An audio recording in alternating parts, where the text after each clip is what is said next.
Kevin Steinhaus, ranked 7th at 184, and he's 24-4 against unranked Chris McNeil, 14-9, who was cruising along with a 5-3 lead in the second period against Illinois, and then Mr. Delago caught him and reversed him and pinned him, while McNeil was leading 5-3 and looked to be in pretty good shape.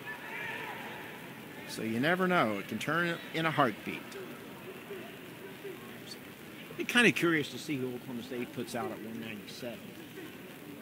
You know, Jan and Byers went here, and Byers was the aggressor the whole match, had a 2-1 lead, and right at the end of the period of the match, Jan had really never taken a shot, and he takes Byers down right at the buzzers. Great move, 3-2, he wins it.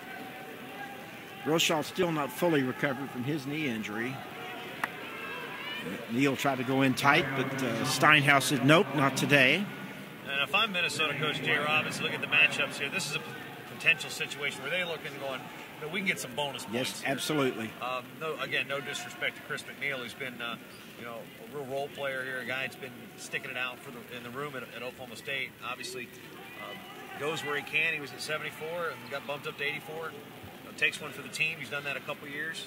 Yeah, he has. He was a pretty big cut for him to make 74, and he did it, and then he went right back. I'm glad. I bet he's glad to be at 184 because he was pretty well sucked down at 174.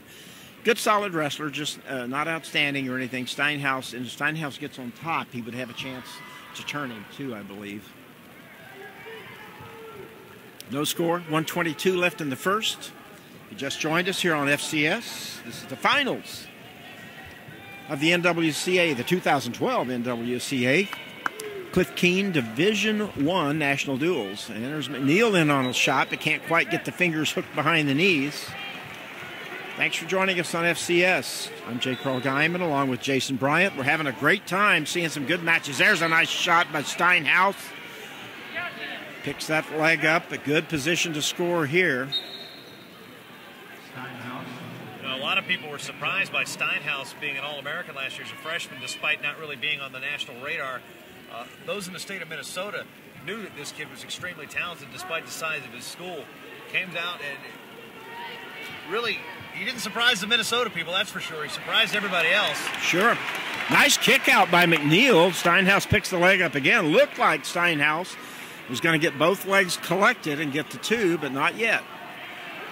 Still has 27 seconds to get it done. And he's got that leg shelved. Just see that strong bicep of Steinhaus flexing. Now drives through. There it is. Right. Oh, no. McNeil rolls, turns into him. And now there's 2. Oh, and McNeil, an ill-advised reach back, almost got put on his back. Belly down, son. Belly down. Wow. He reached back and almost got his arm barred up in the process. 2-0 Steinhaus. Good coaching staff there. It's like, no! Yeah. Good persistence by Steinhaus to keep after it. Took him about a minute total to get that takedown. He kept after it. Steinhaus choice. He goes bottom to start the second. Another short time takedown. 7 seconds left. No time. It wasn't short time when the takedown started. Yeah. Like you said, I mean, you could have walked from here to Perry, Oklahoma and back. They were both freshmen when the takedown started. McNeil, or rather Steinhaus out of there, so 3-0 with the quick escape. And, of course, if he could get a major here, we'd have a tie score with 2 bouts left. I guess you'd call 97 a toss-up. Clearly. And then heavyweight, big edge to Minnesota, so it would be good shape for Minnesota, even if he doesn't get a major. If he just wins as expected, you got to figure they're going to win a heavyweight. So Minnesota would be in very good shape.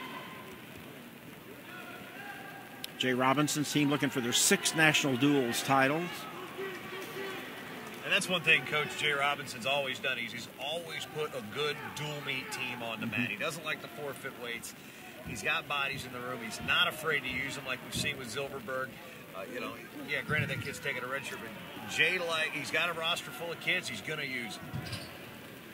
Absolutely. The tournament's important, and so are dual meets. Jay loves I dual think so meets. too. It's why he loves being involved in the national dual. Dual meets are important for building your fan base, for putting on a good show with your regular dual meet schedule to get people to come and see. And if you hold somebody out against the other team's top wrestler, we'll get beat bad there. We'll hold a guy. You're depriving the fans of seeing the people, the Jordan Olivers of the world that they want to watch. Not just the fans, the media, the newspapers. How many newspapers have shown up to watch a kid do a feature on him, and all of a sudden, oh, darn, or even college recruiters. Double leg by McNeil, blocked off easily by Steinhaus. 25 seconds to go. Steinhaus tries to reach off of that, trying to do a little head and ankle there. McNeil approaching a stall warning here. Hasn't done a whole lot in this period. The one double-edged shot he had there was not close to scoring, but at least he did take the one shot. Might buy him a little time with the officials. Very true. Wasn't a great one, but...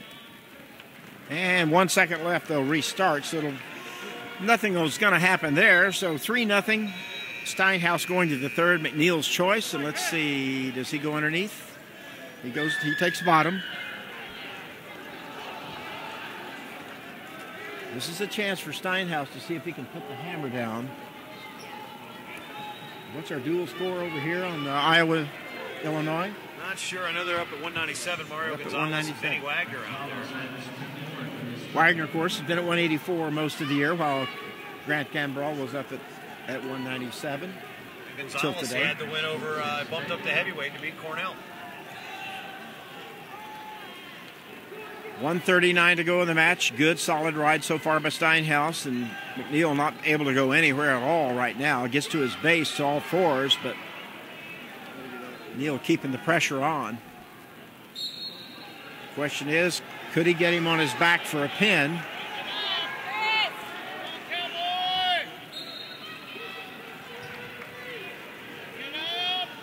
Steinhaus trying to chop McNeil back down flat to the mat. McNeil doing a good job of working up to his base. Now you see him flatten out, cross-face wrist ride. Brief, about a 1 second spiral ride there by Steinhaus, and he reaches back through the crotch. Trying to put the pressure on McNeil, who's held his own so far, but hasn't really come close to getting out. Now he's to his feet, spins away, and I think Steinhaus basically released him.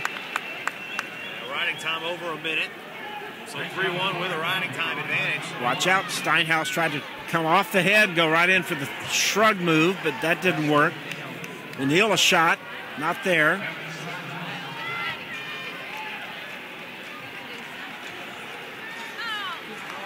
McNeil a little reach, but not serious. 20 seconds left. 3-1 with the riding time for Steinhaus. And looks like he's going to be okay unless he falls into something. So they are off with 12 seconds to go, and it would take a throw for McNeil to win here. He can't catch up even with a takedown. So riding time locked. It's 4-1, counting the riding time. Final 5 seconds of the match. And it will be Steinhaus, 4-1. Oklahoma State avoids the major, so 13-12, Oklahoma State with the edge.